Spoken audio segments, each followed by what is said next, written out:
My dad died nearly 2 years ago, and we just buried him today. He was a writer, though you've probably never heard of him. He was known in small circles, celebrated by the community where he lived, but his books will likely never grace the shelves of Barnes and Nobles. I say that like it's a fact, but that may not be the case anymore. Dad, much like one of those painters from the 1800s, became infinitely more famous in his death than he ever was in life.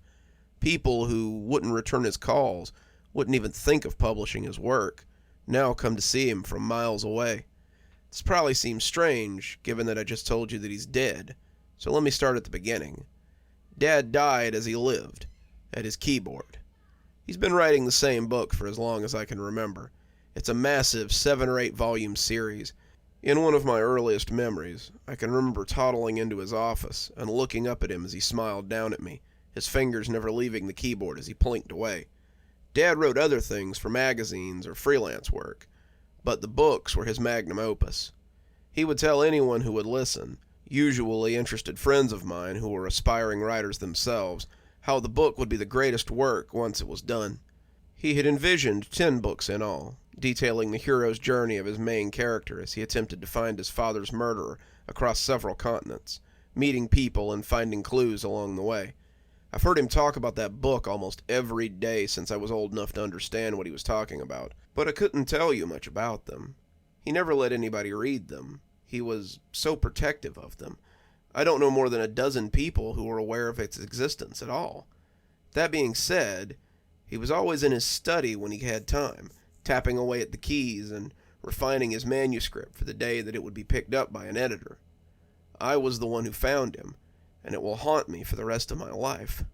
I was getting ready for college, packing up my things, moving out, and I came to see if he would help me move some furniture onto the truck. He'd been in his office all day, and I kind of thought maybe he was mad at me. I know he didn't want me to leave. He was sad to see me go, but he had to understand that I had to go to college. I had a full-ride scholarship. I'd be a fool not to use it, and living on campus would give me access to resources I wouldn't have at home. It seemed like the best choice to move out, and I couldn't believe he couldn't see that. So when I stuck my head in and asked him, I was surprised when he didn't turn around. That only seemed to cement in my head the idea that he was mad at me. He had his back to the door, as he always did, fingers tapping away, and when he didn't say anything, I just stood there and looked at the back of his head for a moment. He had a bald spot forming, the hair receding away from the center, and I thought it was a little sad to watch my dad aging in such an obvious way. I asked him again, his fingers never slowing, but when he didn't say anything, I just went downstairs and managed to manhandle the desk into the U-Haul by myself. I decided I wouldn't bother him if he wanted to act like this. He would fold when it came time for me to leave, apologizing for acting like this, and we would have a hug before I drove off into the sunset. Around lunchtime, I looked at my now empty room and realized I was finished packing. Mom was at work at the post office, and I had planned to swing in and say bye on my way out of town. We had said our goodbyes that morning, with a lot of tears and hugging over breakfast, and Dad was the only one I still needed to say goodbye to. So I went upstairs again, saying I needed to leave and wondering if he'd give me a hug. His fingers just kept tapping away uninterrupted. "Come on, Dad," I said, stepping inside as he continued to ignore me. "I know you're bummed about this, but it's time for me to get out of here and make my own way. It's not like I'll never see you again. I'll be here for Thanksgiving. That's less than..." But when I put my hand on his shoulder, I noticed how cold it was. Dad had been up here for 3 days writing, and Mom said she didn't think he'd come to bed in all that time. That wasn't uncommon for Dad. He would hyperfixate on a project, or revisions for days at a time. His office was towards the back of the house on the second floor, so without foot traffic or noise, he could lose himself for days as he worked. He usually came down for food after everyone was asleep, but I couldn't remember hearing him stumble around lately.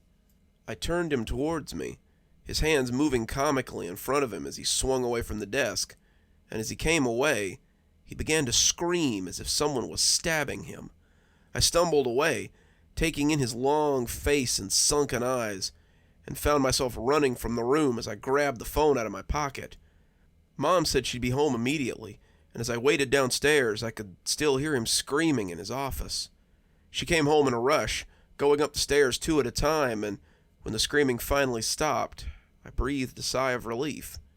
When she came downstairs, she asked me to come to his office. I need to talk to you about something, and I think this should be a family decision.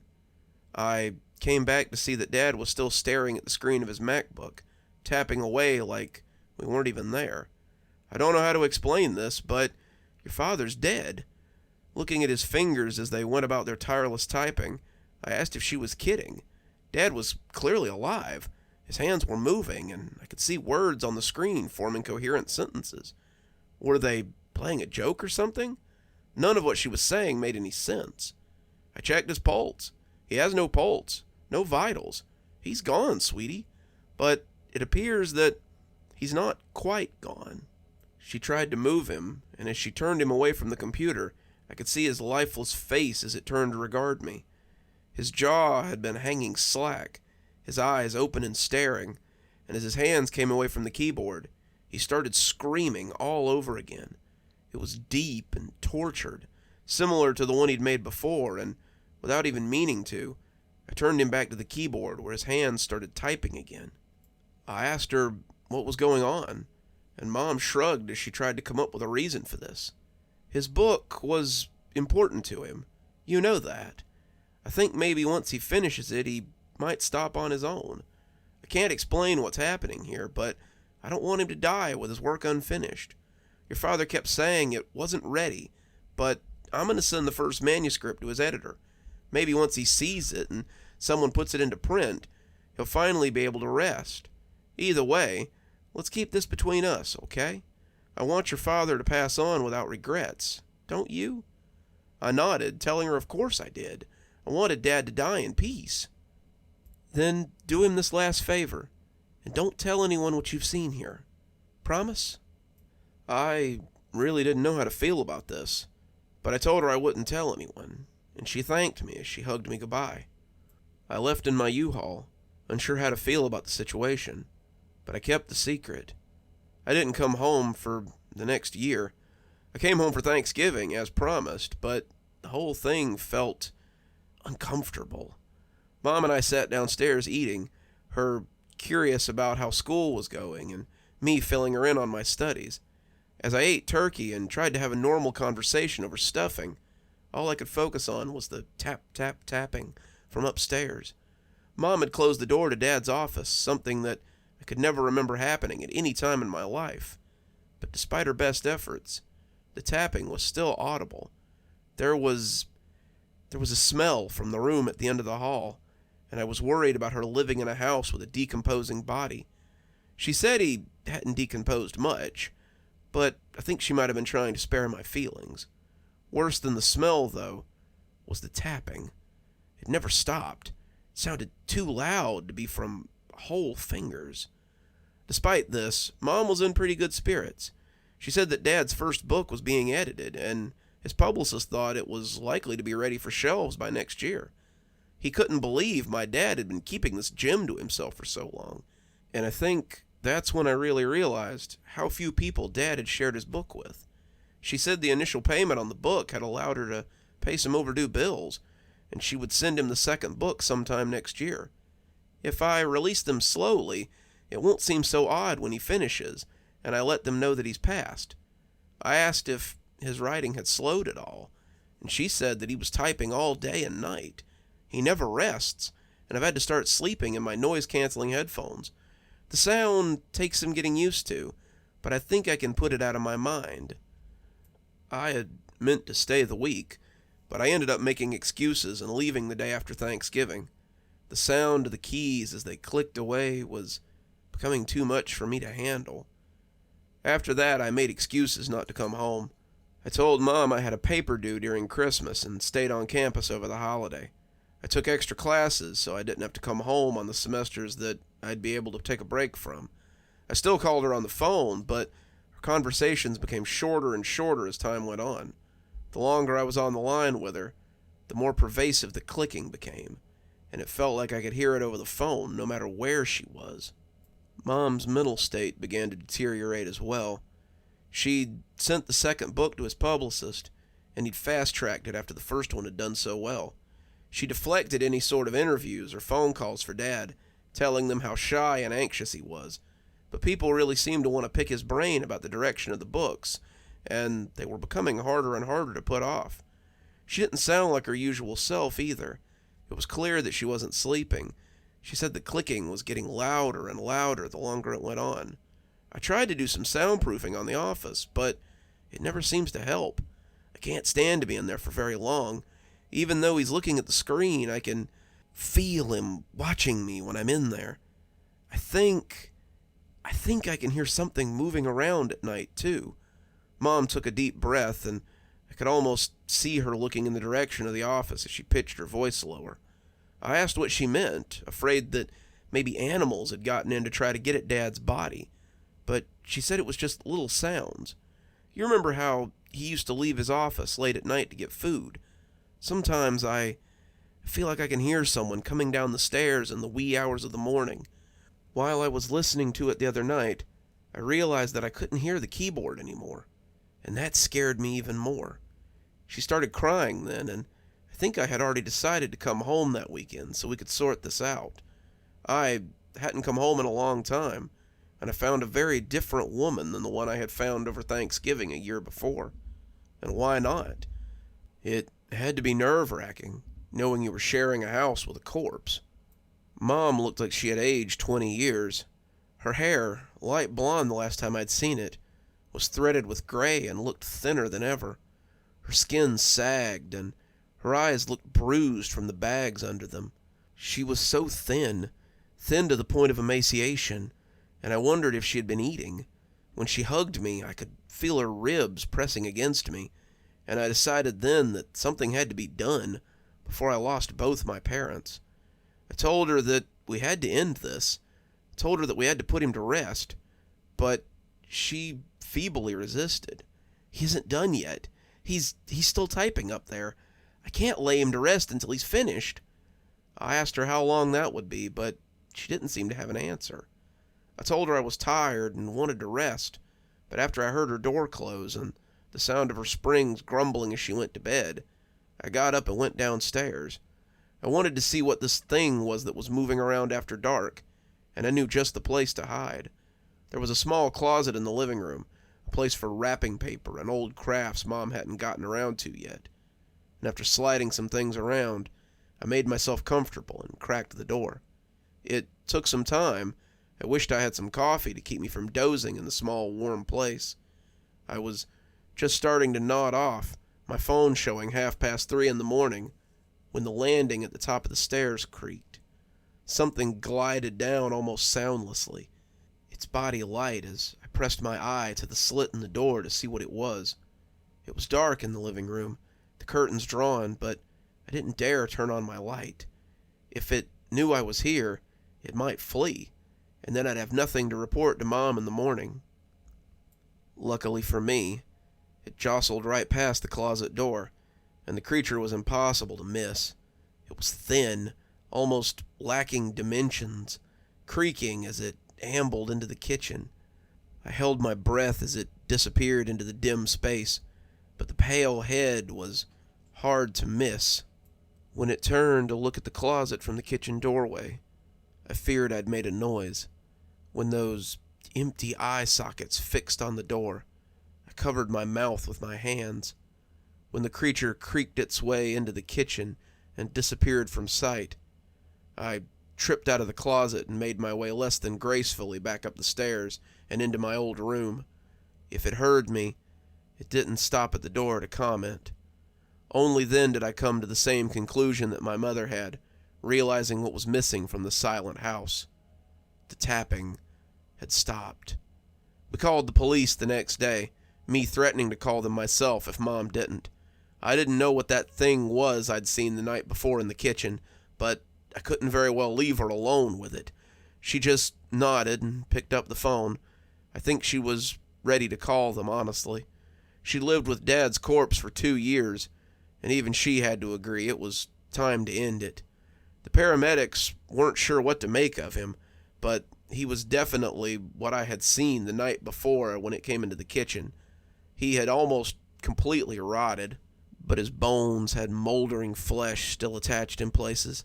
His scalp had some hair clinging to it. The bald spot I had noticed was still visible, but we had taken his hands off the keyboard before they got there. When we had taken him from the computer, his scream was little more than a wheeze of protest. He had no vocal cords to scream with, but still, he protested. The police had questions, but I think Mom managed to convince them that it was all harmless. She said that when he died, she had just gone a little bit crazy. She couldn't cope with him being gone, so she just pretended he was in his office, typing away on his novel. I told them that that was what she had told me for months, and I think they believed me. Dad's remains were taken to the funeral home, and it goes without saying that his funeral was a closed casket affair. As we sat on the front row, though, I heard something that would haunt me until I went into the ground myself. Dad may not have been able to scream, but it seemed his work went on regardless. As I sat there with Mom, my mother sobbing as she heard the all-too-familiar sound, we both heard the low tapping of those bony fingers smacking against the lid of the coffin. I can only assume that they still press against the lid even now, my father's last story worn into the wood of his coffin.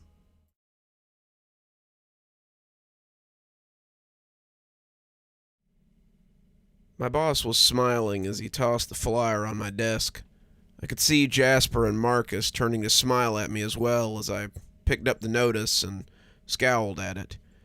I've been at Farseer News for about 6 months now, but it's far from my first brush with journalism. I used to write for a news source in Washington. I won't name them. They probably don't want to be brought into all of this. And before that, I wrote for my college newspaper. That's where I received my degree in English and journalism. And that was back when my future seemed bright. I worked as a journalist for 6 years, but that was before everything went to hell. I won't go into details, but it was a story that everyone said I should have left alone. I wouldn't, though. I was young and still looking for my big break, and the story seemed perfect. It was, I guess, perfectly capable of ripping my career to shreds, that is. When it was all said and done, no one would touch me. Couldn't even get a job cleaning toilets in a building with news ties, and I'd thought it was over. Until the call came from Farseer. It's a paper in Gavin, one of the largest cities in the tri-state area, but it's as far from D.C. as it gets in terms of journalism. Out here I'd be covering cattle auctions and ladies' auxiliary bake sales and state fairs. I started to turn them down, but after some rumination and a lot of alcohol, I decided that it might be just the thing to fix my credibility. Maybe after a few years of writing about less sensational stories, I could go back to writing about, serious topics again. I could fix my image, maybe find a little public corruption to open the shades on, and get on with something more grand. I could work my way back into the industry and get my name back. Then I'd find somewhere away from politics and get back on my feet. I couldn't have known, however, that the head of my department was someone who liked to screw with people. My boss, Andrew, and his buddies, Jasper and Marcus, are as far from journalists as you can get. They all have degrees from the local community college in English or journalism, but the dynamic around the bullpen is more like the one you'd find in the office. Andrew is the Michael Scott of our department, handing down judgments and comedy in equal parts. Marcus is like a less likable Jim, and Jasper is the Stanley, older and constantly sleeping through his deadlines.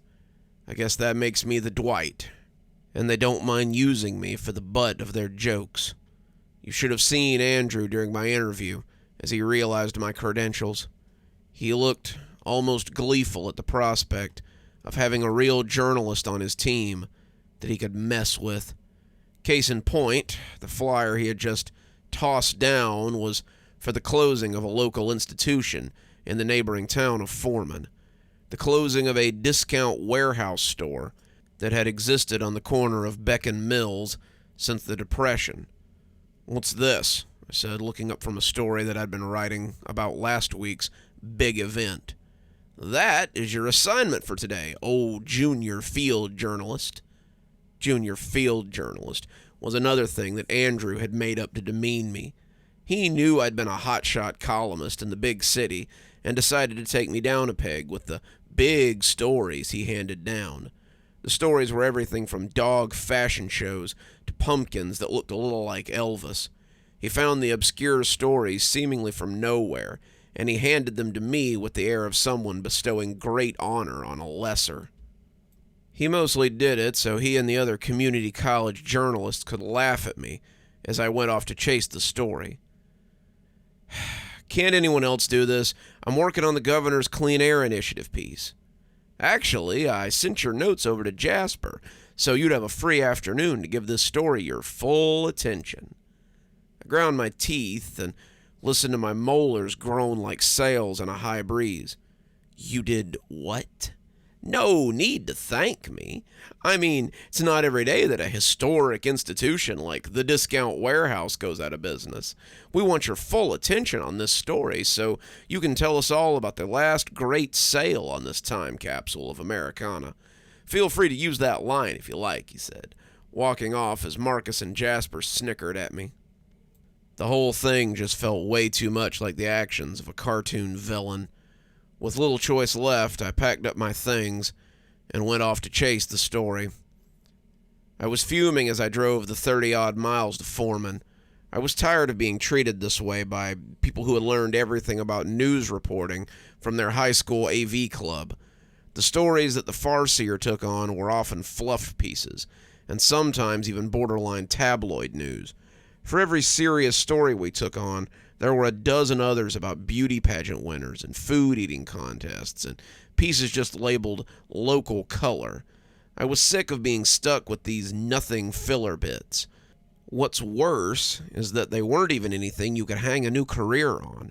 No respectable paper would want to see your name attached to a drunken fiddle contest, and no one would be impressed by my dissertation on the Little Miss Southwest regional pageant. I'd been hoping to craft this into a new start, but it looked like I'd be stuck at the farseer for the foreseeable future. The money was nice, though, so I guess that was a plus. The interstate was fairly uneventful, and I arrived in Foreman without too much fanfare. When they tell you that Gavin is the largest city in the tri-state area, they mean it. Gavin, as it happens, has a population of about 25,000 on a good census year. The whole area is very rural, which means there's a lot of very nice cow fields and pigs to look at as you drive.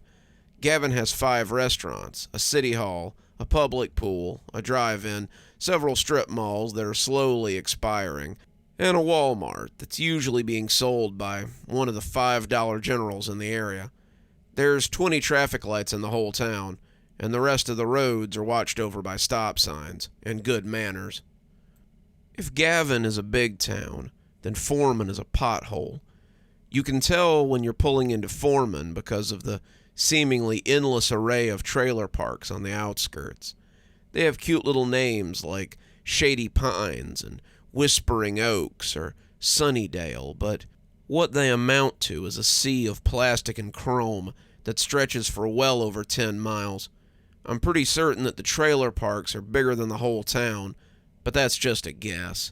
As sad as all that humanity on display is, the town is downright tragic. There was once a thriving burg here, I've been told, but it relied mostly on the pulpwood industry and the small coal mining operation that took place in the area. Now the coal's played out, the pulpwood's going out, and Foreman is a town that seems unaware that it's dying. If you drive up the main street, you can see more buildings for rent than that are open. It has a city municipal building that doubles as a city hall, a working railroad that will likely outlive the town, and several strip malls with the usual collection of pizza joints and cell phone stores. A few pawn shops and hardware stores seem to be struggling along, but the only thing in Foreman doing any business is the Moosehead Pub and the small local police force waiting for drunks outside said pub. I suppose the lack of business was why I was here, though. I kept expecting to see a Walmart or at least a Dollar General or a Family Dollar, but the longer I drove without seeing one, the odder it felt. Had Discount Warehouse been that big of an institution? I suppose the little discount chains would pop up like mushrooms now that Thriftmeyer was forced to loosen his grip on the region. Discount Warehouse sat in a historical building that had once been a Thriftmeyer all-goods store. Mr. Thriftmeyer, who I assume had changed his name for marketing reasons, had owned a chain of Thriftmeyer all-goods stores across the Tri-County area. They rebranded as Discount Warehouse in the late 70s and incorporated furniture and housewares into the business model. Discount Warehouse was more like a small Walmart or a large Dollar General, and the economy had started weeding them out in the late 2000s. This was the last of the Thriftmeyer line, and today would end his legacy as a houseware and small appliance juggernaut. You like that? It's the opening of my article, and all with nothing more than 30 minutes in the car and a Google search. I did a little more looking and discovered that the Thriftmeyers still owned the chain. Thriftmeyer Sr. had died around the time of the rebranding, 1978 it said, but his son was just as business savvy as his old man, it appeared. Jacob Thriftmeyer Jr. had been running his father's store since the mid-20s, and he was still managing the store well into his 80s. The article said that he had hoped to rebrand again and keep the business open, but the bank had other ideas and would no longer extend their loan. The store had been operating in the red for years, and the tab had finally come due. Jacob Thriftmeyer had begrudgingly signed over his business to the bank and was getting ready to enter retirement. I felt for the old guy, but I suppose all good things had to come to an end. I wasn't exactly sure I would call the parking lot I was currently in a good thing, however. The building was a large brick box with a black awning that appeared to have been added after the fact. The doors were not the fancy sliding ones that most stores had, but large glassed ones with handles that jutted out from the front. The concrete parking lot was old and rutted, the pavement in sad need of leveling and replaning. The people who had gathered here looked like cattle at an auction, and they all just sort of milled about aimlessly. There were some kids among them, pale youths holding their parents' hands, and it was here that I saw some emotion. Most of them were jittering around like kids will do, and all of them seemed to possess a certain air of excitement. As I got out of the car, notebook in hand, I went to join the collected humanity. I heard the snap of an elastic from overhead and looked up to see small flags that had been hung on a rope running from the awning to the light poles that dotted the parking lot. They were black and white, the wind pushing them aimlessly, and it made me think of a funeral. This whole event was a funeral, I supposed, and as I got close, a banner fell to block the awning, and the illusion was complete. It was black with white letters, and the sentiment seemed very fitting later on. "Everything must go," it proclaimed, and the sight of it gave me the willies. A small stage had been erected, and there was a cheery man in a cheap suit standing beside an old, stooped man in a much nicer suit. He had to be Jacob Thriftmeyer Jr., but the younger man was unknown to me. He was beaming out at the crowd, looking happy to be there, or anywhere on such a day as this. He glanced towards the sky as the wind snapped at the flags, and his smile seemed to wither a little. The clouds were becoming dark, and it looked like the weather might wash out the last great deal of the Discount Warehouse. Would everything still go in the rain? I supposed it would, and I was right. I wish I hadn't been. I'm proud to see so many of Foreman's finest out to say goodbye to the city's institution that's been here since the town was little more than a logging hub. Logging hub might have been a stretch, but I supposed this was the mayor of Foreman. I've shopped here with my family for as long as I can remember, and the deals we've all found at the Discount Warehouse were like nothing seen anywhere else. Jacob Thriftmeyer has helped keep the specter of corporate greed from overtaking our town, and we will be sorry to see him go. Mr. Thriftmeyer himself would like to say a few words, and I think we owe him that much." The applause were scattered and half-hearted, and the old man approached the mic slowly before trying to lower it to his level. The banner kept catching my attention, and it just seemed off somehow. Everything must go. I'd never thought about that statement before, but it was a little foreboding if you looked at it in a certain light. The kind of light that hovered around here, for example. Everything must go. If everything went, then what would be left? Would Foreman remain? Would Gavin be safe? How much would be left behind once everything had gone? The reedy voice of Jacob Thriftmeyer, Jr. brought me back to the stage. "Thank you, Mr. Mayor. My father opened up Thriftmore All Goods a year before the Great Depression sunk its claws into this country. I have strived to keep his legacy afloat, but it seems I have failed. I have failed this town. I failed all of you. And now we must pay the price." I furrowed my brow as I took a shorthand missive of the speech. This was a weird one, even for the ramblings of a geriatric store owner. The people seemed as confused as he was, but the children seemed to know already. While the parents stood in polite boredom, the children were looking around with what I thought was excitement, but I quickly realized was fear. Their neck hair was up for some reason, and they all seemed on the edge of fleeing. It was like house pets just before a tornado hits. They sense the change in pressure, the change in the air, but they can do nothing but wait for it to hit and hope it doesn't simply squash them flat. That should have been a warning, but I ignored it yet again. I was here to get a story, and I meant to be done with it before the whole day was wasted. "This store held the town together, in hard times and good times.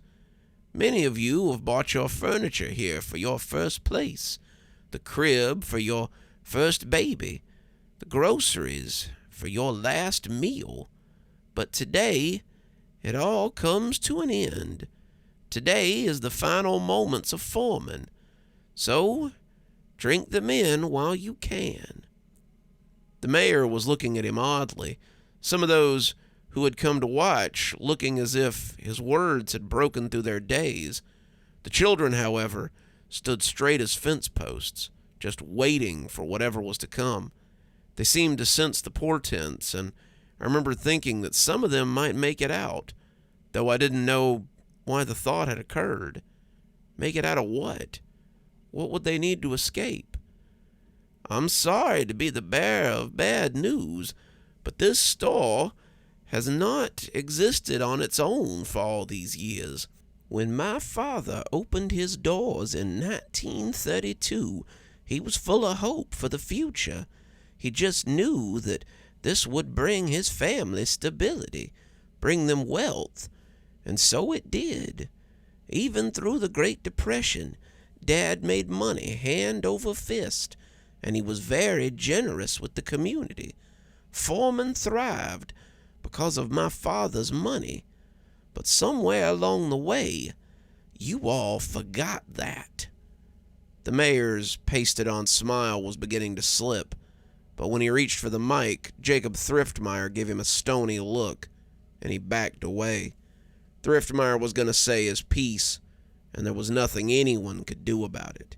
"It's true, and you all know it's true. I kept the riffraff out. I kept the Dollar Generals and the Family Dollars and even the likes of Sam Walton's monstrosity out of this town. And how did you all repay me?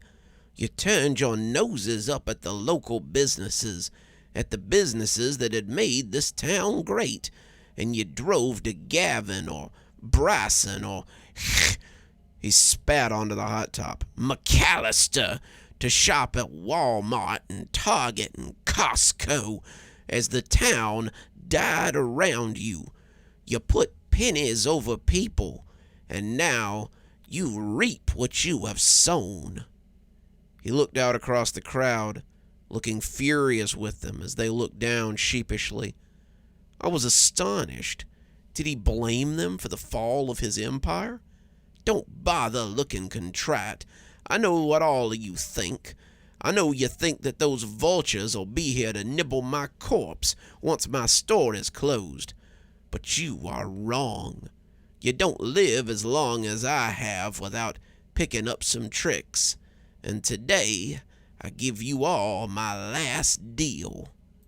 He wetted his lips, preparing to speak the words that must be spoken. He turned to the doors, and when he thrust his hands toward them, they opened to reveal the horror they had been holding at bay. "Everything must go."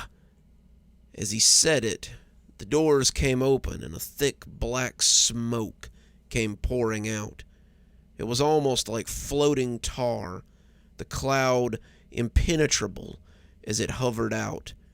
The effect was galvanizing. The sleepy crowd began to murmur and then to back away. They were unsure what to make of this, but as they got closer, they began to scream and run from the encroaching smoke bank. Some of them, however, stood mesmerized by it. Some walked towards it, and those who disappeared into it were lost within that smoke. I saw most of this, however, from the inside of my car. The final declaration, the negation of the town itself, had moved me as it had moved the doors, and I was bringing my car to life before I realized I had moved at all. The car seemed sluggish to start, the engine making a sleepy grinding noise as it came to life, and before pulling away from the store, I looked back at the old man as he stood atop the podium. His hands were raised in exaltation, his eyes cast skyward, and as the cloud pressed against his back, I thought it might reject him for the briefest of moments.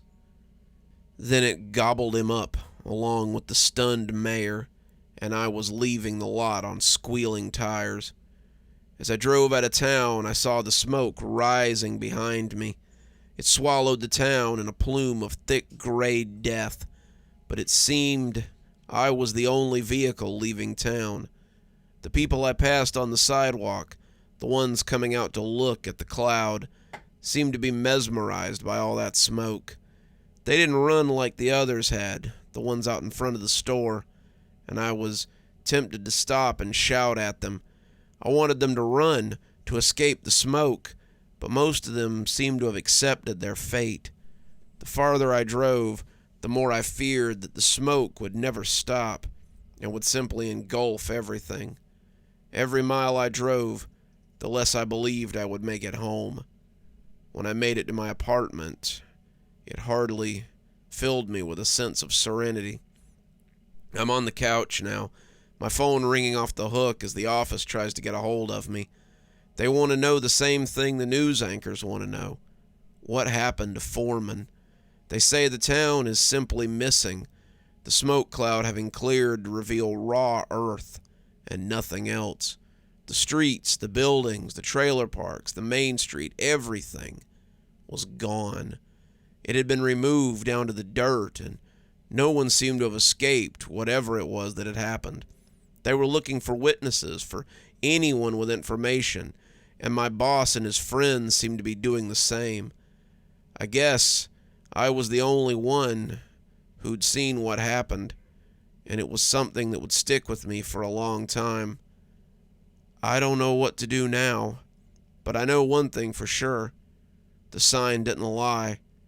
Everything had to go, so everything went.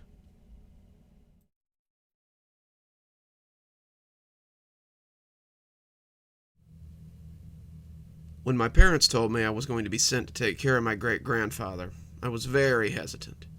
My great-grandfather, Iman Franger, celebrated his 110th birthday in December. Not that anyone had been invited to his party. Actually, there had been no party, because my great-grandfather was a shut-in. He was a famous horror writer, writing and publishing stories since the turn of the century, and he was supposed to have a small fortune saved up. As such, he lived in a Mary Shelley-style house out in the middle of nowhere, toiling away at his latest work of terror. My mother had 5 sisters, and all of them had been trying to get the highly coveted spot in Great-Grandpa's will. But so far, none of my cousins had managed it. It wasn't like I wanted any of his money, but Mom was insistent. She had been after Great-Granddad's money, just like her sisters, since her early adulthood, and now it seemed that her time had finally come around. Since all my other cousins had struck out, this seemed to be her chance. She told me to go and spend the summer, and maybe some of the fall with him, and see how things worked out.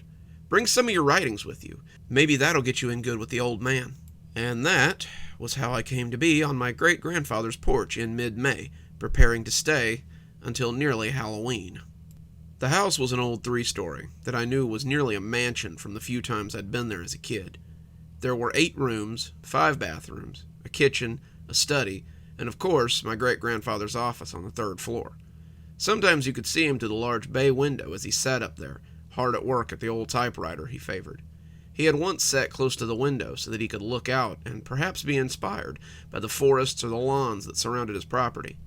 Now, it appeared, he preferred a spot away from such distractions. I rang the doorbell and was unsurprised to hear the lock click open electronically. Great-Grandpa kept no staff. Before I'd been born, a few of his caretakers had turned up missing, and after several searches of the home and property, Great-Grandpa had finally just dismissed his staff and lived alone.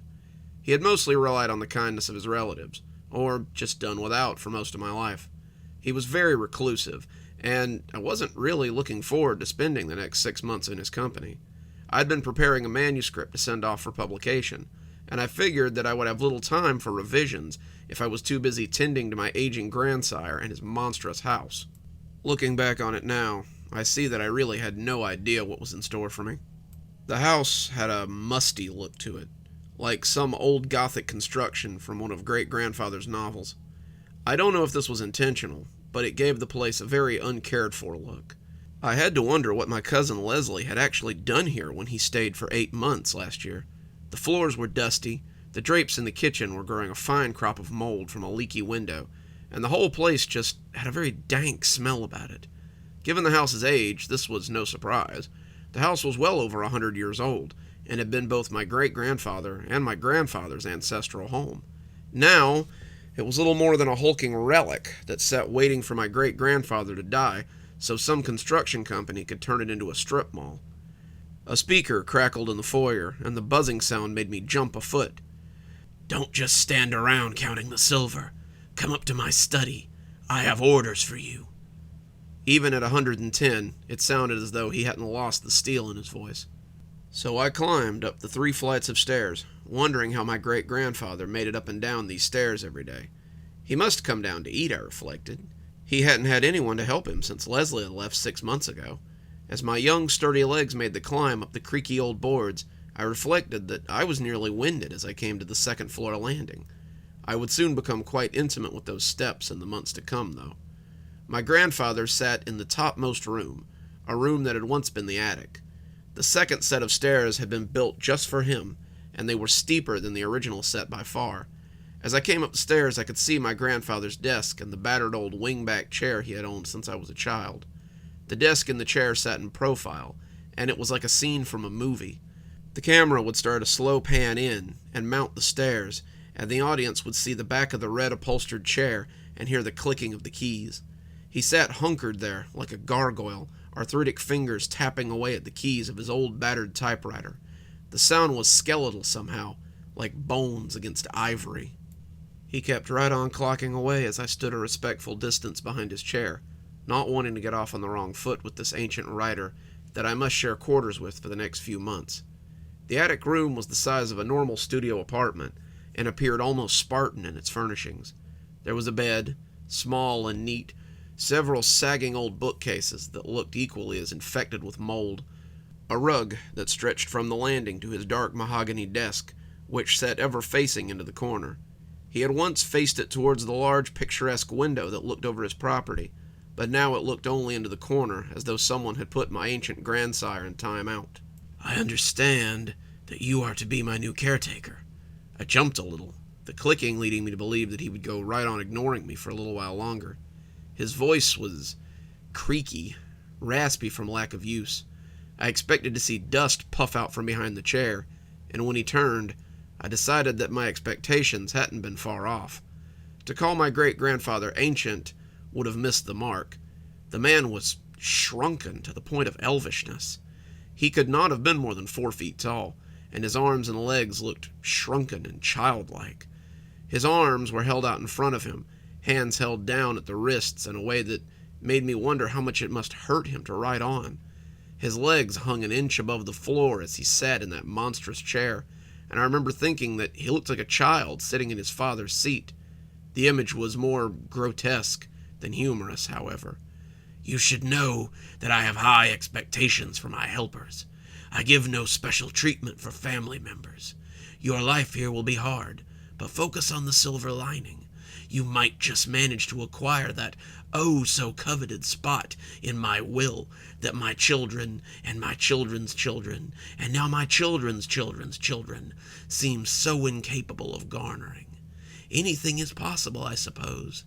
And when he shrugged his shoulders, I imagined that I could hear them grind together.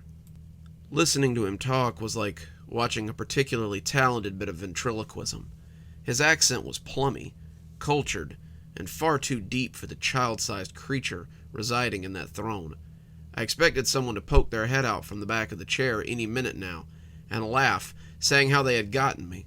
When we both ended up staring at each other for the next few seconds, and no grand revelation was revealed, he went on.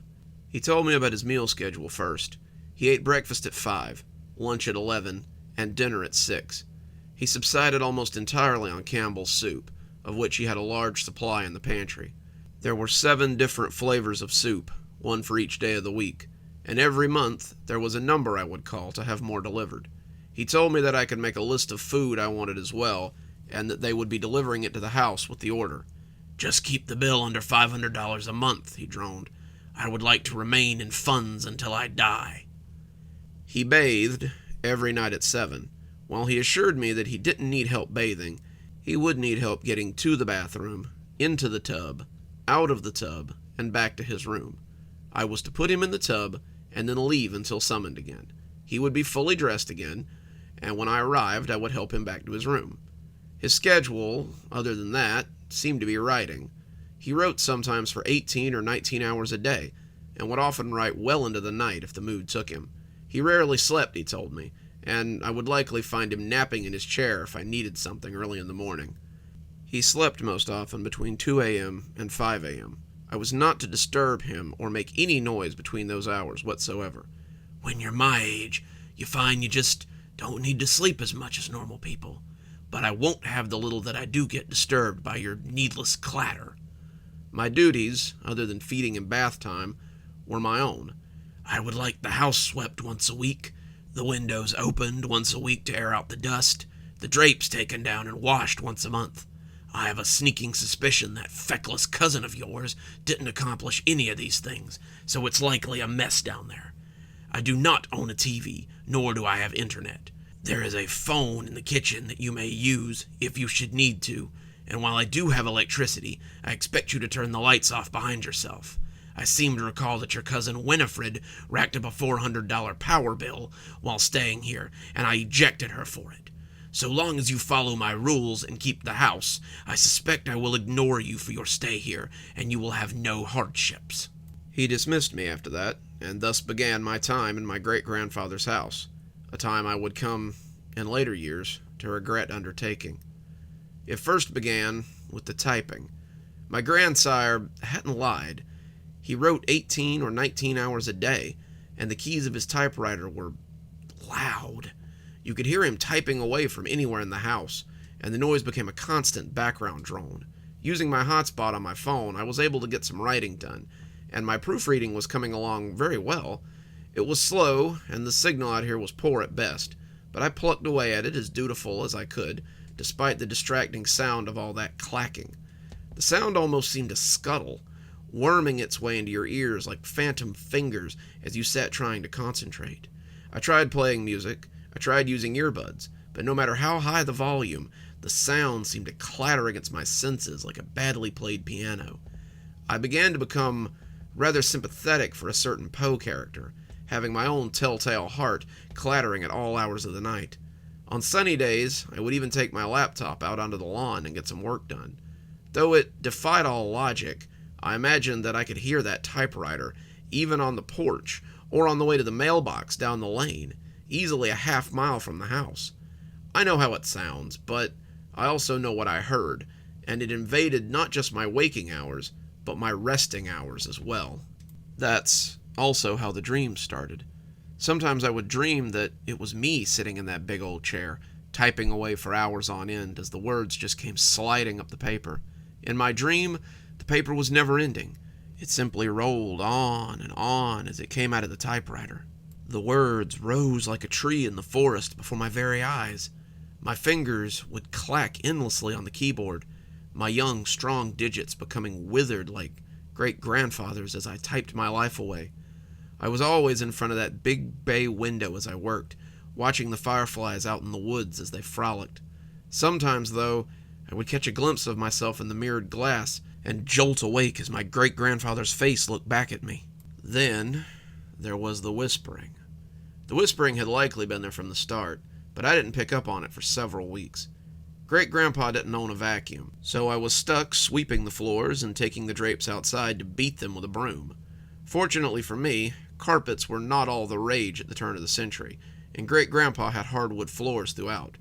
I was sweeping the second floor when I heard a spidery whisper coming from the stairs at the end of the hallway. It was nearly unintelligible, the voice the thinnest of whispers, but my great-grandfather was unable to match it in his response. "I won't. You can't make me. You don't even know if he could take my place. It doesn't matter.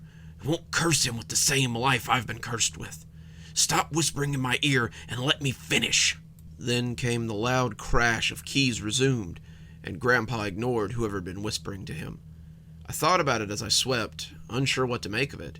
Who had he been talking to? More importantly, who had he been talking about? I knew that he had no phone up there. If he needed something, he always called down the stairs, and the whispering had sounded like it was coming from right inside the room as opposed to a phone. I shook it off as the senile ramblings of the old and troubled man and went about my chores, wanting to get them done so I could return to my own work. That was the first time, but it wouldn't be the last time I heard those whispers. I began to hear them in more than just Grandpa's study as well. They began as something like the scrabbling of mouse feet, a skittery noise that scrabbled across my senses sometimes. The longer I listened, the more I heard, and what I heard was frightening. They whispered about far-off places and foreign hellscapes. They whispered about terrible devils and ancient evils, all of which would win in the end, despite the hero's best efforts. I heard them sometimes in my sleep, a place I could not escape them, and they often filled my dreams with terrible prophecy. The work was literally the third indication that something was amiss. While Grandpa's genre had always been horror, I was more interested in fantasy and YA. My current manuscript was a puff piece, something to get my name on the desk of an agent or a publisher so I could work on more groundbreaking fantasy.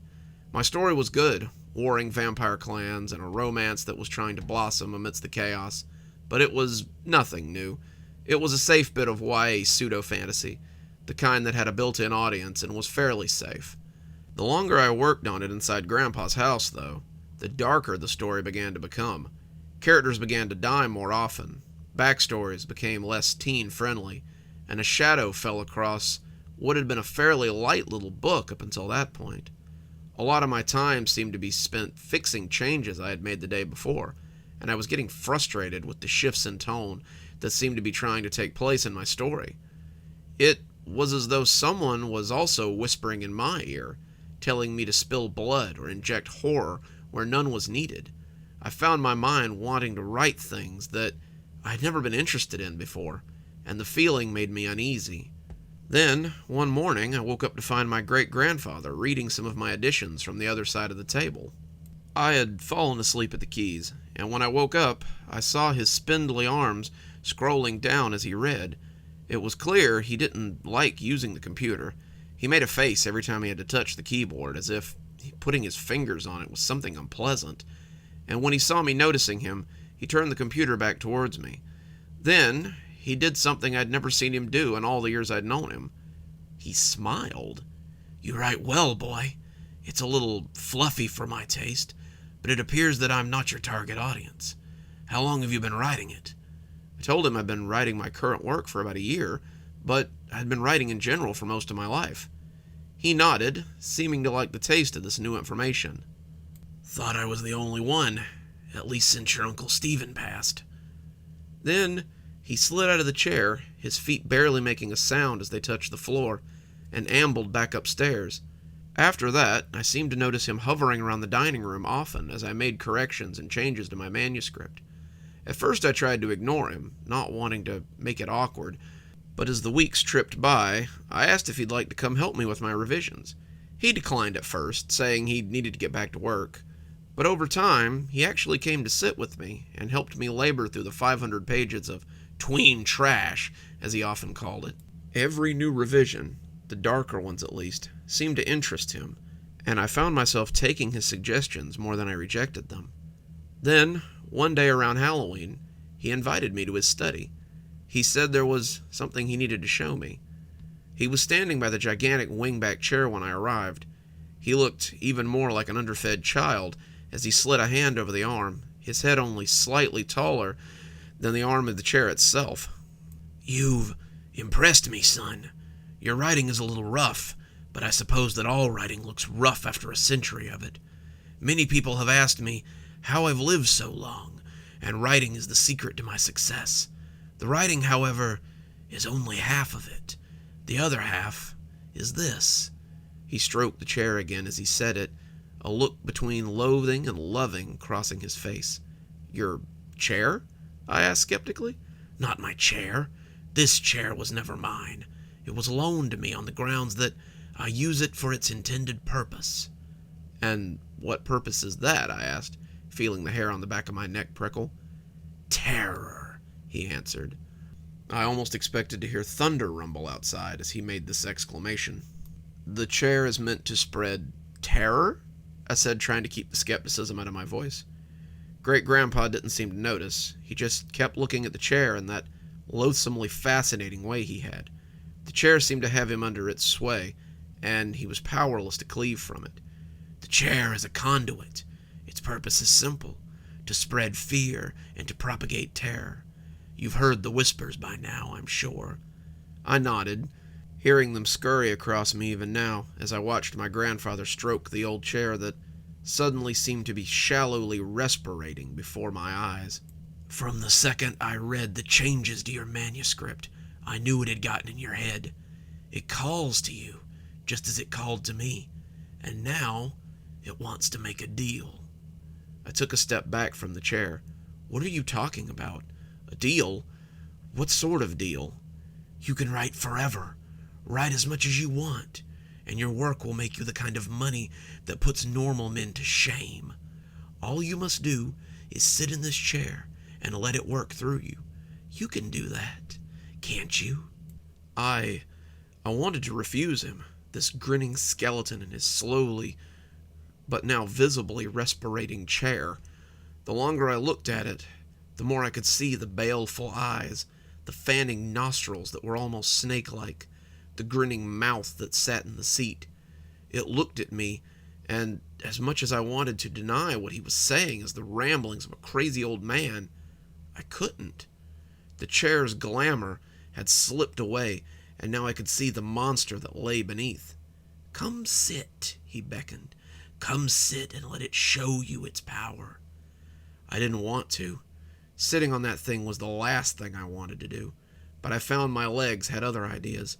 I had moved as if by magic, my legs that of a puppet's on strings. I expressed all my will, but I was a child resisting a hurricane. Great-grandfather moved aside as I came before his throne, and when my bottom slid into that hoary old thing, I expected the teeth to gobble me up. Instead, I was filled with something unexpected. I was filled with completion, a sense of homecoming. I was complete. I saw myself reach for the typewriter, as I had done in my dreams. The whispering beckoned me to write, compelling me to spill my talent for it, and I obliged. The words rolled from me. They weren't mine, not mine at all, but they oozed from my fingers like blood. My words became the click-clacking of the keys. My mind was a chalkboard fit only to be wiped and filled again and again. I was taken over, possessed, and the demon of inspiration capered through me. There was no endless paper now, but I saw the sheets filled and refilled again and again, made full only to be exchanged by another, and as I looked down at the ivory keys, I felt my sanity reassert itself as I saw the stains on that virgin ivory. They were dark, old blood, but they would surely be wetted again. I don't remember passing out, but I remember waking up. I was lying on the bed in my great-grandfather's study. He was sitting on the edge of it, looking even more childlike as his legs dangled. It occurred to me how infrequently I saw him away from his keyboard in all the months I'd been here, and he looked both forlorn and greatly relieved as he watched his withered feet swing. "You did quite well. The first 300 pages of a manuscript that will soon grace the New York Times bestseller list, I am certain. At least, my agent seems to think so. I never have much of a head for popular fiction." "What?" But I realized I didn't know what to ask. "It kicks like a mule, don't it, son? I remember the first time I experienced it, back in 36, or was it 26? Who can remember? I was edging towards middle age then, kids out of the house and off on their own, and your great-grandmother had just died of a sudden pneumonia. I was alone in this mausoleum, sure that I had maybe one book in me, but unsure of how to coax it out. The man I bought the chair from showed up out of nowhere, showed up as if I had summoned him, and said he had just what I was looking for. Then he showed me this ghastly hulk you see crouching over there, and I was highly skeptical. My eyebrows slid up even more when he said that it had already been paid for." He got a dreamy look on his face, as though his mind was casting back through time. "He told me that all I had to do was write, just write, and the chair would do the rest. He told me that the chair would take my writing into heights that no one had ever dared hope, and all I had to do was shake his hand. When I sat down to begin, the man tipped his hat and grinned like an imp. I never looked back. At first, it was thrilling, churning out stories, books, whole series over the course of years. I was detailing my legacy at a breakneck speed. I was like a dragon, looking up to see decades pass by as I sat before my window." His dreamy look became melancholy then, his toes flapping bonelessly as his legs rose and fell like lunatic jackstraws. "This is my legacy, boy. This is the inheritance that all my children, and all my grandchildren, and all my great-grandchildren have struggled for. The money, the house, the land, none of it matters. My inheritance is that chair and that typewriter, and a legacy of stunning horror. It is a mantle, and if you chose not to take it up, I would understand. But, and I know from experience, if you don't take it up, you'll drive yourself crazy thinking about what could have been. You'll wonder if the success you have couldn't have been greater, if the joy you felt could not have been more, and if your years upon the earth could not have been better spent." He looked at me then with such naked hope that I realized what it would mean if I took this burden from him. He would die, but it seemed he was ready to die. His legacy would be mine. The paper would say that the talent ran in the family, and it would continue to run until I passed it on or fell to dust. In the end, I can't even say that I did what I did to save my great-grandfather from his continued suffering. In the end, I did it because he was right. If I didn't do it, I would always wonder what if. He extended his hand to me. "The papers are signed and sitting on my desk. The house, the land, it's all yours. Everything. And everything that comes with it," he emphasized. I'm proud to say that my hand didn't shake as I took his. On the third pump of his arm, My great-grandfather turned to dust, and I was left to sit and watch him scatter across the place he loved so much. Then I took my place in the mouth of that great beast and began to write. I would continue to do so for a very long time. It's been so long since I watched my grandsire dissolve before my eyes. In that time, I've been the most prolific horror writer of my age. I've built up money like some old dragon, sitting on my wealth as I hunker on my hill. Sometimes my relatives come to see me, but most times they don't. My own mother refused to talk to me after great-grandfather left everything to me in his will, but I hardly noticed. She died a few years ago, or was it a few decades? I didn't attend the funeral. Being away from my work for too long makes the whispers less quiet. I travel some, as my grandfather must have done in the beginning, but I never stay away for long. The stories must be told, the conduit must be maintained, and I must remain the keeper of this black lighthouse. It takes a toll, though, to be certain. I understand why my great-grandfather slept so little. If I cannot continue to expel this darkness, it pools inside me, and the vivid nightmares often bring me screaming back to reality. The bags under my eyes have become luggage, and yesterday I glanced up into the window and thought I'd seen a ghost. The old man that looked out from it was withered and sunken, and I thought that great-grandpa's ghost had returned to torment me. I see now why great-grandfather moved into the corner after a time. I'm not entirely alone, though. My cousins have gone on to have children of their own, and sometimes they send them to me, as I was once sent. One of them, a girl named Katie, is on her way now. I've heard that Katie is a rather prolific poet, and said to be quite talented. We shall see what the chair makes of her. Who knows? Perhaps I might be allowed to stop too before long, and bask in the comfortable blackness that awaits me as well.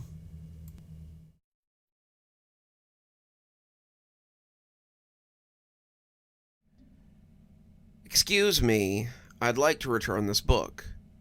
Mark sighed. Not another one. I'm very sorry, ma'am, he said, turning around on his stool to find the short redhead already looking unhappy.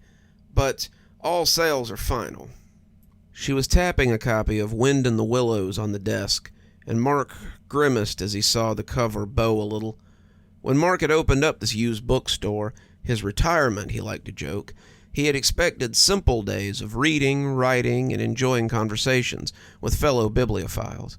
What actually ended up happening was a constant stream of book collectors, people looking for deals, and homeless people looking for somewhere to use the bathroom. He'd been here for less than a month, and everything seemed to be going wrong already. Case in point, this mysterious thing with the books. He opened Wind in the Willows and knew what he would find inside. The beautiful illustrations of Toad Hall were there, but the words were gone.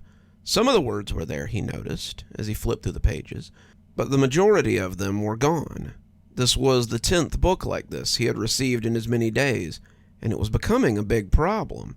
He couldn't sell the books with missing words, and he shook his head as he opened the register and took out the $5 the lady had spent on it.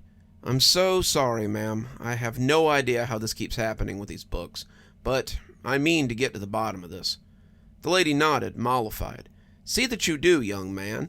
I had bought it for my grandson, and he was very disappointed to find it in such a state. Mark nodded, but quietly suspected that her grandson hadn't given much of a damn about the book. Most of the child customers didn't have the attention span for anything without pictures. Wind in the Willows was probably not on his radar, and the little goblin would have probably preferred the Captain Underpants books he had on the display rack near the graphic novels. Mark waited until she was gone and moved out into the shop proper so that he could look through some of the books. He didn't know how this was happening, but he wanted it to stop. Words suddenly missing from books was bad for someone who paid the bills off the backs of bibliophiles, and as he started pulling random books off the shelves, he was alarmed to see that the tales of adventure around Toad Hall were not the only casualty. After an hour, he found 3 Dean Koontz novels, a couple of John Grishams, and 3 Stephen Kings, one of them a hardback copy of Firestarter, and about 7 more from writers he wasn't as familiar with that were either missing words or missing whole chapters. It was infuriating, especially since he didn't understand how it was happening. He could understand if the books had been wrecked, but the books were often in perfect condition, except for the missing words. The copy of Firestarter could have gone for $25 to $45, and there wasn't a dog ear or a coffee stain to be found on it. Mark threw it across the store, pouting like a child as someone walked in and found him sitting in his little pile of ruined books. "Geez, Mark, have a little more respect for the written word." Mark cast his best unimpressed expression at Wayne before tossing a John Grisham at him, which he dodged. "I've got all the respect in the world for the written word. I just don't understand why it chooses to treat me like this." Wayne opened up the copy of Firestarter, the corner now dented in, and tutted as he looked over the pages. "That's really weird. How long's that been going on?" Mark slumped against the shelf, closing his eyes as he tried to fight off the headache that was building. "'Bout 2 weeks. Wayne stroked his chin, humming in a very convincing manner. Wayne was known in a lot of bookseller circles as a practicing wizard. That was the nicest thing that he was usually known as, and a lot of them called him a nut or a crazy. Wayne also had a pretty substantial following online, running a paranormal podcast and doing a lot with the local ghost hunting community, so he had money to burn. Wayne liked him. They had hit it off after a few encounters, and now Wayne came in almost every day. "Could be something supernatural," Wayne said, looking over the John Grisham that Mark had thrown at him. "Tell you what, let me ask around and see if anyone else has experienced anything like this." Mark shrugged. "Couldn't hurt, I guess. Shoot, there might be something to that. Maybe I've got an angry poltergeist that likes stealing words or something." Wayne shook his head, flipping the pages and looking at the words still on the page. "I doubt it. Ghosts usually don't affect things like this. I guess anything is possible, but I've never heard of a ghost stealing words from a book. I don't know. I'll ask around. Maybe it's something I can help you with." He took the copy of Firestarter with him, with Mark's blessing, and Mark started cleaning up as he moved the damaged books to a box behind the counter. His expectations were low, but he hoped that Wayne could help. He loved his bookstore, and he didn't want to close up shop due to something mysterious that was out of his control. Let it be poor bookkeeping, or lack of interest, or a fire, but not something he had completely no control over. Whether Mark succeeded or failed, he wanted it to be on his own efforts. Mark flipped the sign from open to close and locked the door as he prepared to go into his loft over the shop. It had been an all-right day. He had sold about $200 in books, thanks in part to Mrs. Shaw's summer reading list, but he'd found 4 more books with missing words. Nothing quite as financially devastating as the copy of Firestarter from earlier, but it was beginning to add up. The box of ruined books was now 20 in number, and Mark knew that there would be more. He turned off the lights on his little book kingdom and moved upstairs to start dinner. That was a problem for tomorrow, because now it was time to work on his real passion. Mark went up the stairs to his cozy little studio apartment, and after making something in the microwave, he sat down in front of his old typewriter to set to work on his novel. The novel was a sequel to his only bestseller, Ghosts of Lorelei. The book had been immensely popular about a decade ago, even getting a single season on NBC before being canceled, and a lot of reasons that the bookstore could operate in the red for as long as it had was thanks to the book sales from Ghost of Lorelei. His editor had been on him about writing a sequel for years, and after 10 years of middling crime novels and lukewarm police procedurals, Mark had decided to give it a go. Ghosts of Lorelei had been about Detective Jack Stryker as he hunted for a missing schoolgirl named Lorelei Hester. Lorelei's ghosts were the rumors, the friends, and the trail that grew colder by the day. Stryker found the girl, but it turned out that she hadn't been abducted, as her parents believed. Lorelei had overdosed on something on the roof of an abandoned building, but Stryker had to exorcise her ghosts, the masks that she had showed to others. When he finally discovered the real Lorelei, it was too late to save her, and Stryker was left with the bitter taste of failure and the corpse of a girl looking for escape. It had been a great story, and people had loved Stryker, the grizzled old detective who was sure that he had seen it all. His editor wanted a sequel, maybe a series about Jack Stryker, but Mark had never quite liked crawling into the skin of the old man. That's what he called it when he wrote, crawling into the skin and playing pretend for a while. Jack Stryker's skin, however, was leathery and not altogether comfortable. That's why it had taken him so long to get back to him, and why it had taken him so long to start the fiery effigy. He was clacking away, liking the feel of the keys beneath his fingers as he worked. Most people had upgraded to a computer or something by now, but Mark liked the way that writing on a typewriter made him feel. Something about hearing the click-clack of the keys, seeing the paper fill with words, and then running a fresh sheet in when you were done made his writing feel like an accomplishment rather than a chore. His editor wasn't such a big fan, not really liking the manila envelopes that he got with pages in need of editing, but Mark told him that was tough shit. If he wanted the story, then he could take it Mark's way, or not at all. Mark was enjoying his trip back to Chicago in the early 60s, Jack Stryker chasing a serial killer who seemed to have an axe to grind with Stryker himself.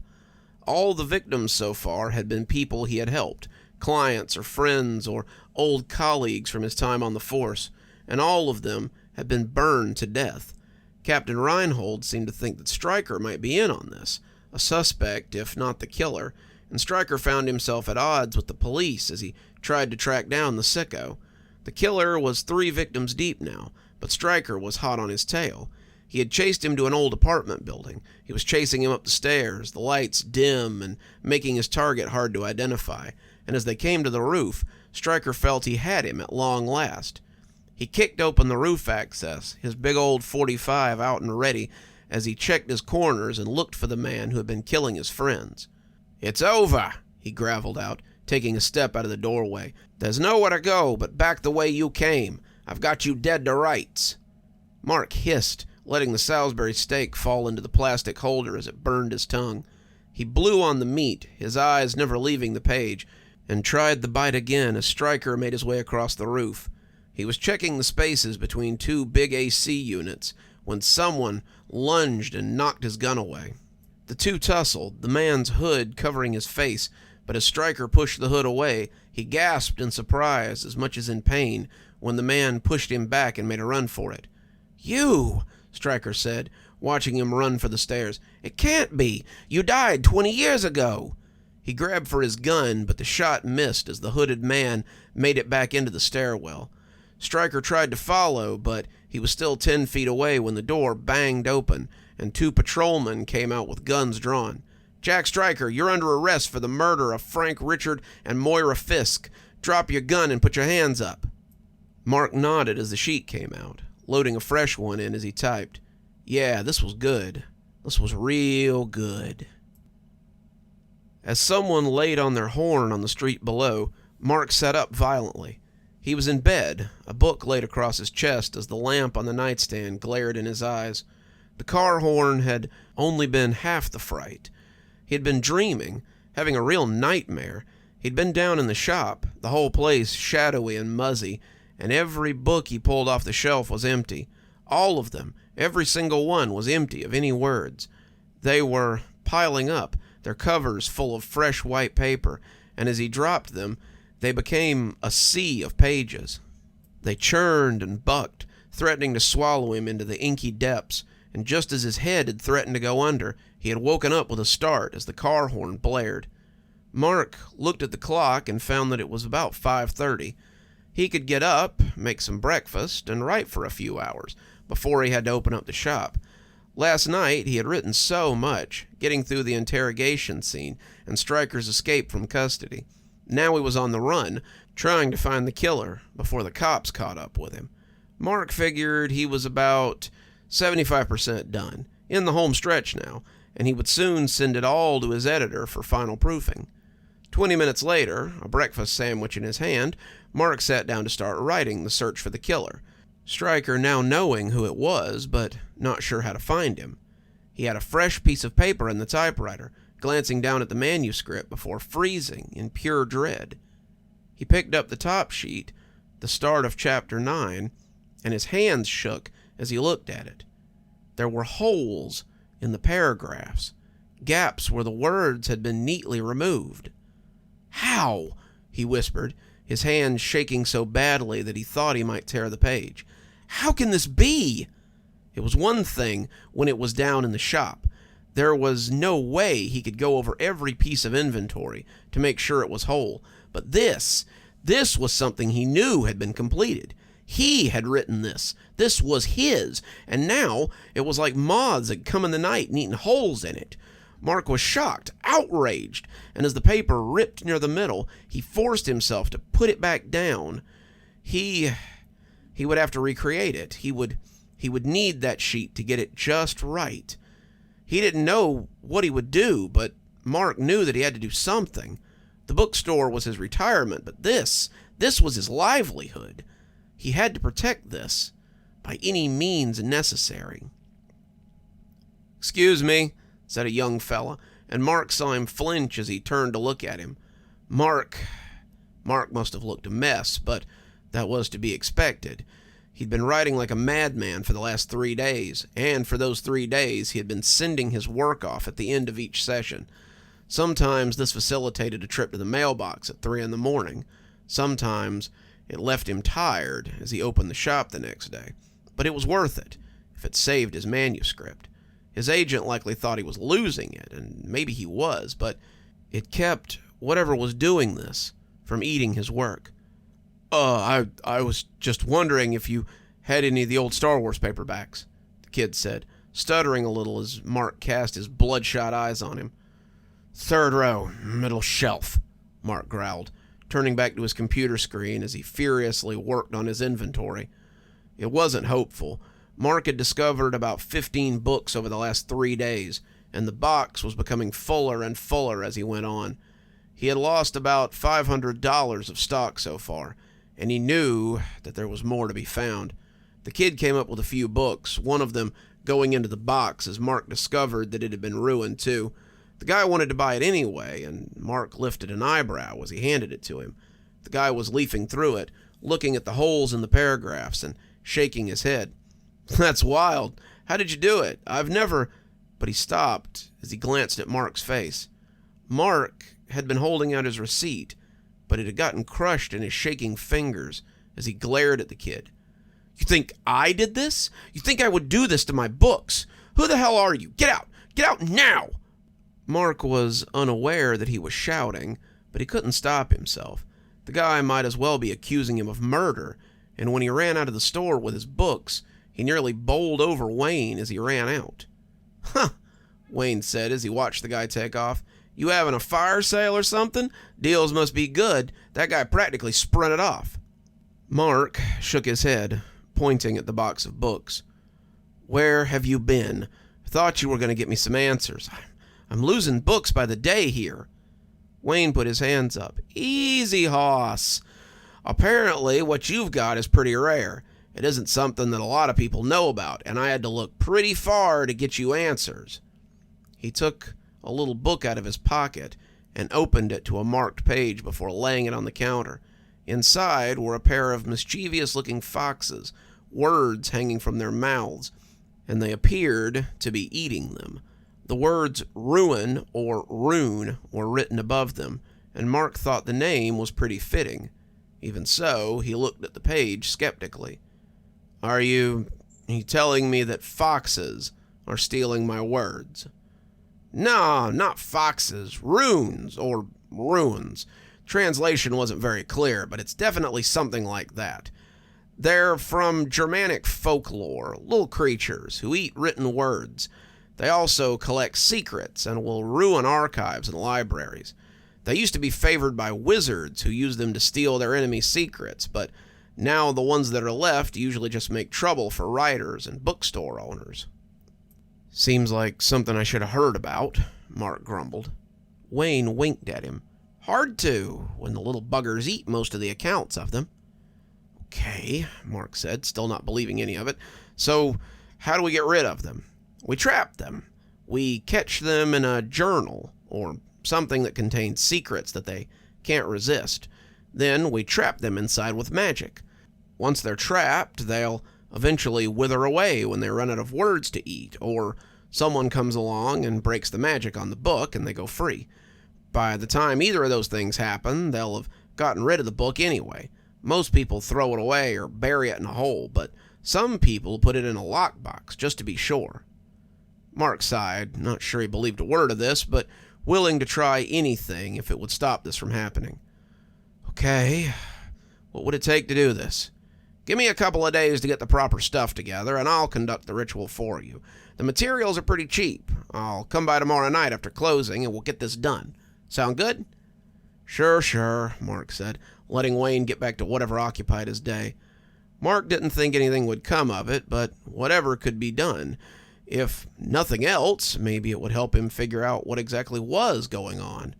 Either way, it would break up his usual routine, and Mark felt that if he spent another day watching his profits slip down the toilet, he'd go crazy. His phone rang then, and when he answered, it was with the usual, "Second Chance Books, Mark speaking." His agent cleared his throat and asked if he was feeling okay. "Terry," Mark said, feeling a little better as his agent's voice rolled over him. "A little stressed about the new shop, but I've been converting it into work on the book. Why, is there something wrong with the new pages?" "Yeah," Terry said, sounding less than amused. "You sent me 3 envelopes in the last 3 days, and they've been getting weirder and weirder." Mark furrowed his brow. "How so? I thought the story was progressing well." "Well, the second envelope looked like someone took whiteout to it, and it's like playing Mad Libs to figure the story out. This last one is just blank sheets with random words on them. I know I said I wanted to see results on this book, Marky, but if you're having a mental breakdown, then maybe take a day or two to collect yourself, all right?" Mark felt the phone shake in his hand, his voice barely holding up as he told Terry that he would get some rest and feel better. Terry said that sounded great and wished him well before hanging up on him. Mark let his cell phone fall beneath the desk, putting his head in his hands as he wept. He had been careful, so careful, he had sent it away to stop this kind of thing from happening, but it was all in vain. They had gotten his manuscripts anyway. They had eaten it up, and they would do it again. Mark found himself thinking of the ruins or runes as something real now, and as he wept, he wondered what he was going to do. If this ritual or whatever didn't work, just what the hell was he going to do? When Wayne arrived the next night, he found the store closed. He knocked, and when Mark answered the door, Wayne could tell he was drunk.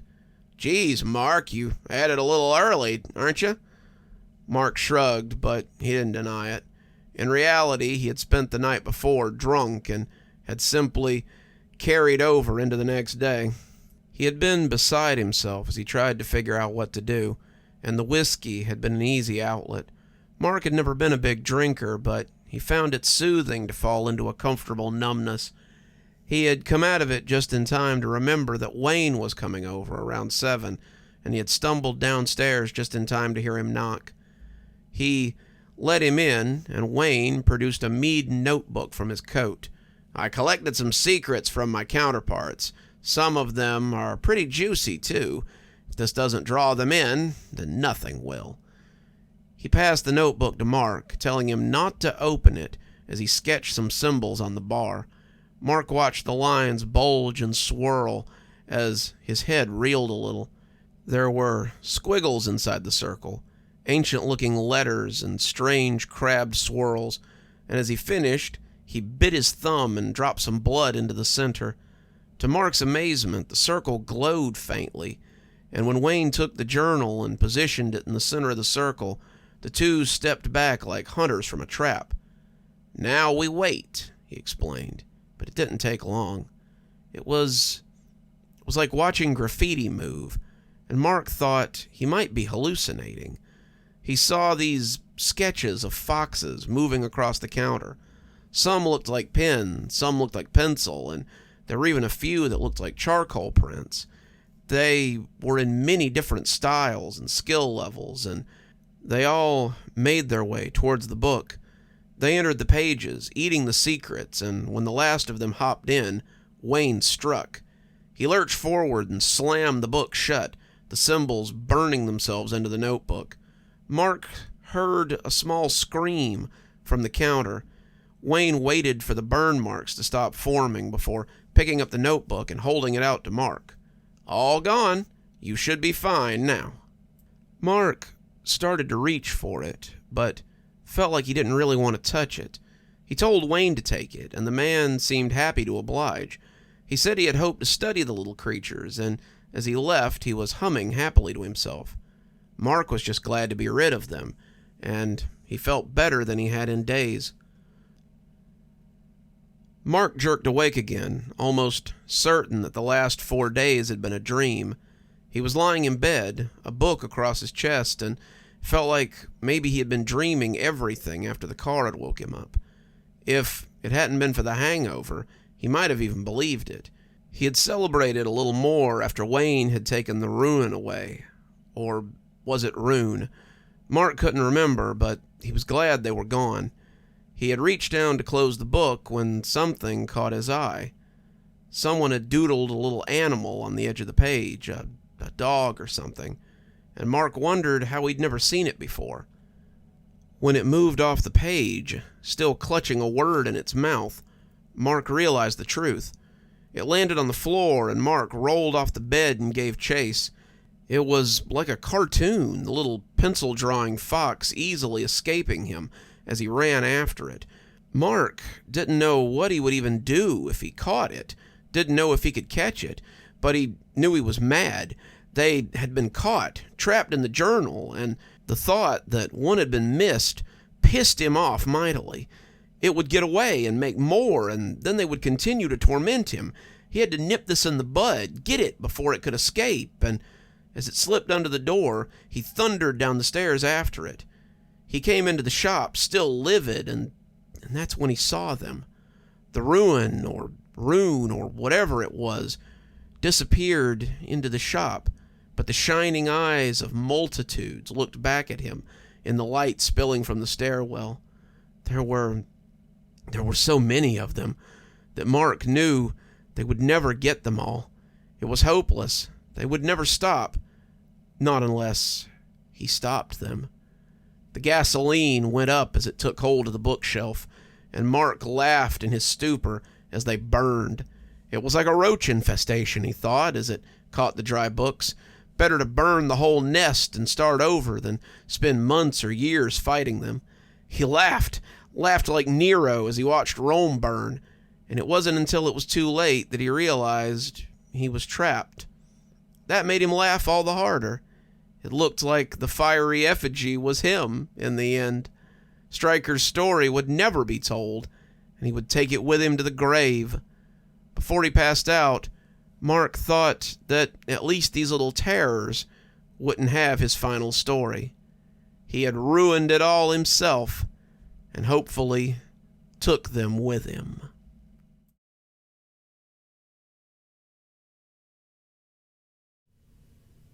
I met my husband when we were in college together. I was working on my bachelor's degree, helping out in the library for some needed extra cash, when I first laid eyes on him. He was not the usual sort of man I fancied, more bookish than muscly. I found him charming in his own way, and we struck up a friendship. He told me he was a writer, that he was working on a book of short stories to submit to a publishing house. I offered to read them, and from that moment on, I became his biggest fan. His stories were so visceral. He wrote not as a writer, but as a first-hand observer, and it wasn't long before his work was noticed. We were living together by then, our library friendship having blossomed into something more, and I could see how giddy he was when the letters came in from Bowding Publishing. When he read how they wanted to publish his book, I think it was the proudest moment of his life. He kept writing for Bowding, his stories finding a niche with the horror community. He also started selling his pieces to magazines and online sources, getting his name out there and becoming more recognizable. As his fame grew, however, he still jokingly called me his biggest fan. I couldn't argue with him. I genuinely loved his work. He wrote the sort of stories that were genuinely terrifying and enticed the reader to keep reading until the very end. As his stories grew in number, I found myself curious about where they all came from. My husband, we'll call him Michael, was a mild-mannered fellow who had never really experienced anything horrifying in his life. He described his childhood as benign, no broken bones or funny uncles. His family was loving and doted on him constantly. He had never been without. He had never really suffered, and I found myself very curious about where all these nightmares came from in such a beautiful mind. Then, over drinks one night, he told me. He didn't like to talk about, where he got the stories from, not when he was sober. He always said that discussing the creative process was boring, or that his story's technical aspects would bore me to tears. I wasn't fooled, though. Beneath his jokes was something colder, something fearful. So one night I pressed him. He still didn't really want to talk about it, but I persisted. Finally, after a lot of coaxing and some strong whiskey, he all but blurted his answer to me. I wish now that I hadn't asked. "It's the door," he said, and at that moment he seemed almost afraid of his own words. The door? I was confused by the queerness of his answer. What do you dream about?" He asked the question so suddenly I was taken by surprise. "Oh, I don't know. Normal things, I guess. What I did the day before, movies I've watched, weird things my mind cooks up. I've only ever had the same dream my entire life. It's always the same. It never changes. It's where I get all my ideas." I leaned forward, intrigued by what he was telling me. He seemed emboldened by my attention. "The door lies in space. At least I believe it must be space. It floats in a great void, and every night I visit it. I float through this void naked, an umbilicus connecting me to whatever lies beyond. Every night I approach the door, and every night it whispers to me through the keyhole. Do you remember the little journal on my bedside?" I nodded, begging him to go on with my eyes. "I've trained myself to write the things I hear while sleeping. Sometimes I see pictures or faces when I look through the keyhole. Sometimes I hear terrible words spoken by creatures I imagine to be beyond my description. Sometimes I have to close my eyes and will myself awake because I'm afraid that the things they tell me will drive me insane. When I wake up, I read what I've written down, which becomes my stories." I was shocked. "So all your stories come from this big door in space?" He smiled at me. "It sounds silly when you say it like that, but yes, everything I've ever written was spoken to me by something on the other side of that door." I didn't think anything of it the next day. We'd been drunk, and he had just spouted off something to make me shut up. I was sure of it. I became more aware of his journal, though. Sometimes at night he would wake me up with the scratch of his pen on the page. I didn't like to look at him when he was writing it. It was like something otherworldly had taken his strings and was using him without his permission. Watching him write in that fugue state made me feel uncomfortable, and I took measures not to be awake while it was going on. I didn't think anything else of this, not until about 3 months ago. That was when he started having the nightmares. His work had always been creepy, always terrifying, but now it took on an alarming quality. He began talking about creatures that lived beyond the door. These creatures sounded more than a little Lovecraftian, and he was assured that their presence on Earth was an affront to the natural order. They came and went, their arrivals marked by some with great portents, and their battles had shaped history. The stories weren't the only thing that changed, though. He began to sleep poorly. His sleep had always been placid, peaceful, but now he thrashed and mumbled in his sleep. He whimpered in the night about the pale lady or the green man and the riotous red that surged like blood. The words he wrote in his journal were unreadable, a foreign language, but he sat and scribbled them, transcribed them every morning like a dutiful follower of some religion. He began to change. His eyes bore huge bags. He was jumpy and unsure of himself, and more than once I caught him catnapping fitfully during the day. His writing, however, was more in demand than ever. The magazines he wrote for wanted more stories about these strange old ones. His editor wanted to publish a compilation of them at once. He had no lack of material for the book, but I began to get worried about his health as he proceeded. We had been married for 2 years then, just starting to make a life together, and I was afraid that his candle would burn out before mine. I asked him one night to stop writing the stories. He was at his computer, typing away dutifully, when I made the request. He turned his head to look at me, haunted eyes boring into mine, and laughed for the first time in weeks. It wasn't his laugh, though. The laughter was jagged and full of despair, humor shared only by the damned. He laughed like a madman. I can't. If I stop writing, they won't like it. Who? I asked in confusion.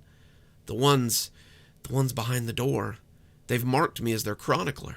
I can't stop until the job is done. These things are killing you. Can't you see that, Michael? He slumped over his keyboard, resting his head against it, making a line of letters as he did so. Don't you think I would if I could? If I could stop, I would give so much to stop. The things they tell me, no one should have to know these things. It's fruit from the poison tree, and I wish I did not have the knowledge that they've given me. Then stop, I said suddenly. Just stop writing. Tell them you refuse to write their story. He looked horrified. Refuse them? I've never refused a story before. What if it stops the door from working? I turned him in his chair and pulled him to me. The door is in your mind, love. The way it manifests is nothing more than your own mind working through your stories. The monsters are of your own making. You control them. They don't control you. At that moment, he looked relieved. He hugged me back and seemed on the verge of tears. I don't think he had ever thought of those nightly excursions as anything but in a literal sense. He had never imagined that these things could be of his own creation, and the knowledge had made him feel free. I'll tell them tonight, then, he said with a smile on his face. I'll tell them that I don't want to write about them anymore. I'll tell Fred that I don't want to continue these stories in the morning. He won't like it, but he'll understand. He went to bed then, and I figured that would be the end of the nightmares. I was wrong. He woke me in the middle of the night, screaming. The back of his hand hit me in the face, and I rolled awake to the sound of him screaming. He was thrashing around, clutching his stomach and kicking his legs frantically. I tried to wake him. I know everything says not to do that, but I wanted him to wake up. I slapped his face. I threw water on him. I screamed his name, but nothing worked. Someone banged on the door, but I ignored them. I tried in every way I could to help my husband. Finally, he helped himself. We were in the ER. The knocking person had called the paramedics, and they had burst in. They thought someone was being murdered, but they loaded him up and took him straight to the hospital when they saw what was going on. He lay in an ER bed, screaming and kicking until they finally restrained him. He went right on thrashing and yelling until nearly 4 a.m. Then he gasped loudly, like a diver coming up from a deep depth, and seemed to come awake. They cut my umbilicus, he said in a tone of the most profound sorrow. They moved him upstairs later that day. The doctor who talked to him was afraid that he might hurt himself, and I was a little worried too. For the next 2 days, he sat strapped to a hospital bed, fighting sleep. He couldn't sleep, he told me, because he would have no way back without his umbilicus. I would be lost forever, and my consciousness would float forever in that void. He told me how he had told the thing behind the door that he would no longer write its story.